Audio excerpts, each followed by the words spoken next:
আবু সাইদের মা চতুর্থ শ্রেণীর শিক্ষার্থী। আমার নাম ওসিয়া জাহান উম্মি।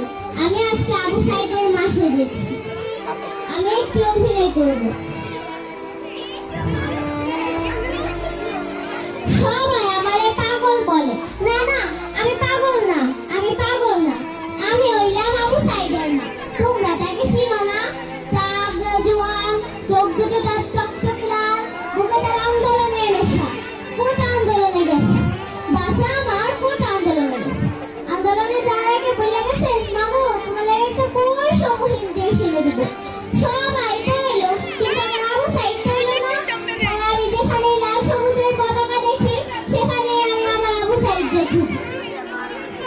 আবু সাইদ আমার বলেছিল, মাগো এই দেশটা আমাগো, আমাগো এই দেশটা স্বাধীন করতে হবে। এই দেশটা আমাগো হইব কে? এই দেশটা আমাগো হইব কে? এই দেশটা যদি আমাগো হইতো, তাহলে এত ছাত্রের গুলি খাওয়া মরতে হইব কে? এই দেশটা আমাগো হইব কে? এই দেশটা যদি আমাগো হইতো, তাহলে হেলিকপ্টার দিয়ে ছোট ছোট বাচ্চারা না না, আমি কিছু জানি না, আমি কিছু জানি না। আমি শুধু জানি আবু সাইদ আসবে, তাকে আসতেই হবে। বলো আমার আবু সাইদ আসবে কিনা? বলো আমার আবু সাইদ আসবে কিনা? আবু সাইদ আমারে বলেছিল, মাগো এই দেশটা আমাগো। তাহলে তুই কেন এখন আসছ না? জোরে করে দিয়ে হবে তার জন্য অসংখ্য